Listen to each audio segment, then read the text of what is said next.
Dalam video ini, kita akan membahas beberapa karakteristik audiens, yaitu ukuran kelompok, usia, latar pendidikan, sosioekonomi, serta kepercayaan, sikap, dan prasangka. Tipers, sebelum lanjut, yuk perhatikan gambar berikut ini. Visualisasi ini merupakan kegiatan kelas besar untuk belajar matematika. Tapi, seperti yang Tipers lihat, layarnya kecil dan isi materinya berupa rumus yang sangat padat. Menurut Tipers, semua audiens dapat fokus menyimak dan memahami tidak ya? Dari ekspresi wajahnya, sangat beragam ya. Ada yang terlihat menyimak dengan baik, dan ada juga yang kelihatan bingung. Beberapa audiens yang duduk di depan terlihat memahami dan fokus menyimak materi. Tapi audiens yang duduk di belakang ini kayak kelihatan bingung ya. Tipers tahu gak sih, ternyata audiens yang di belakang terlihat bingung itu karena kesulitan menyimak secara jelas apa yang ditulis di papan tulis. Terlebih, rumusnya ditulis dengan sangat padat, membuat mereka bingung kontinuitas rumus satu sama lain. Sedangkan, audiens yang duduk di depan, mereka terlihat mengerti karena keterbacaan yang mudah dijangkau membuat mereka semakin fokus.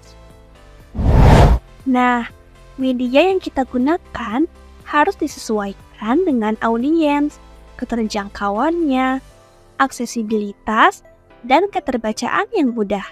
Misalnya pada contoh 2 ini, pada kelompok besar, presenter biasanya membutuhkan layar besar, mikrofon, dan tampilan visual yang jelas agar dapat dilihat semua audiens. Isi slide juga sebaiknya singkat dan tidak terlalu penuh. Sedangkan pada kelompok kecil, presentasi dapat berlangsung lebih personal dan interaktif. Presenter bisa menggunakan slide interaktif dan menjelaskan informasi secara lebih detail. Jadi, harus diperhatikan agar dapat kegiatan presentasi berjalan efektif ya Tipers. Yuk Tipers, kita cari tahu lebih lanjut audiens dalam tahap perencanaan media presentasi. Yuk Tipers, kita cari tahu.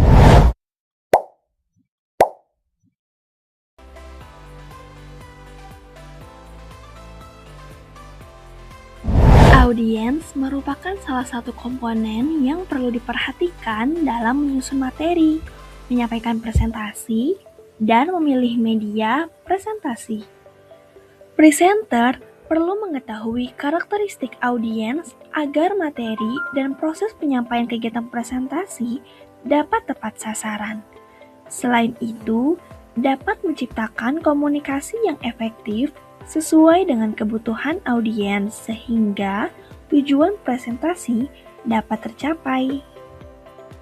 Ada 5 jenis karakteristik audiens nih Tipers. Yang pertama, ukuran kelompok atau perbandingan jumlah audiens. Kedua, usia yaitu perbedaan umur audiens.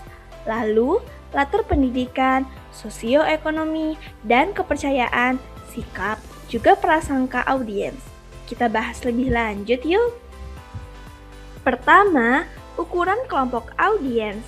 Presentasi pada kelompok kecil tentu berbeda dengan kelompok besar, baik dari cara interaksi, memilih, dan merancang media maupun penyampaian materi. Perbandingan ukuran kelompok.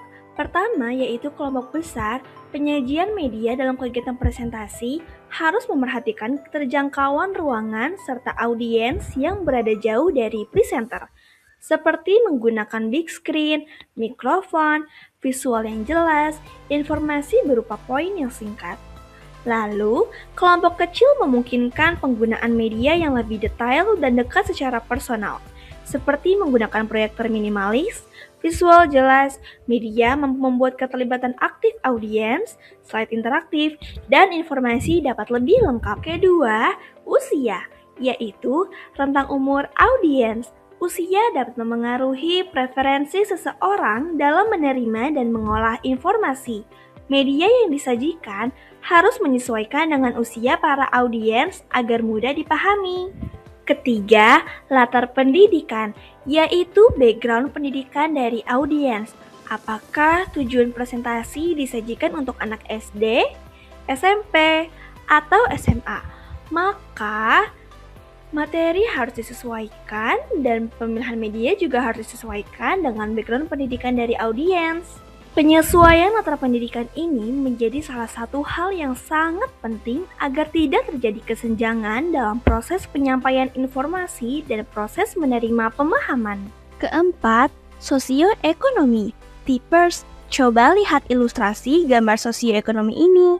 Ini merupakan bentuk bagaimana perbedaan sosial ekonomi yang dirasakan oleh audiens.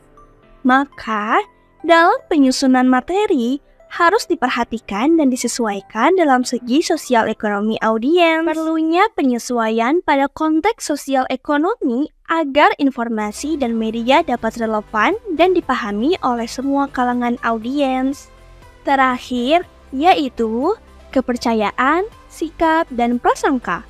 Personal kepercayaan audiens salah satu hal yang penting sebagai faktor yang harus dipertimbangkan oleh presenter dalam menyampaikan informasi, termasuk kesamaan nilai, pandangan politik, budaya, serta kepercayaan. Yuk Tipers, coba lihat ilustrasi berikut ini. Bagaimana seorang graphic designer dan gamers memandang sebuah laptop. Walaupun bendanya sama, maknanya bisa berbeda, tergantung siapa yang menggunakannya. Bagi gamers, laptop dipandang sebagai sarana hiburan, bermain game, dan laptop membutuhkan performa tinggi agar permainan berjalan dengan lancar. Sedangkan bagi graphic designer, laptop dipandang sebagai alat kerja kreatif untuk mendesain, mengedit visual, dan menghasilkan karya. Nah, dari ilustrasi ini, kita bisa memahami bahwa setiap audiens memiliki kebutuhan, sudut pandang, dan kepentingan yang berbeda terhadap suatu media atau informasi. Persepsi audiens dipengaruhi oleh latar kepercayaan dan prasangka yang berbeda. Oleh karena itu, media presentasi harus mempertimbangkan sudut pandang audiens dengan persepsi yang sama.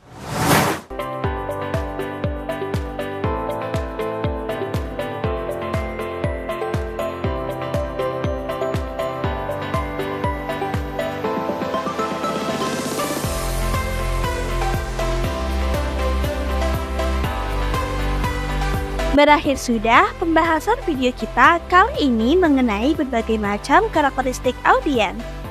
Sampai jumpa di video berikutnya. Semoga video ini bermanfaat dan sampai jumpa.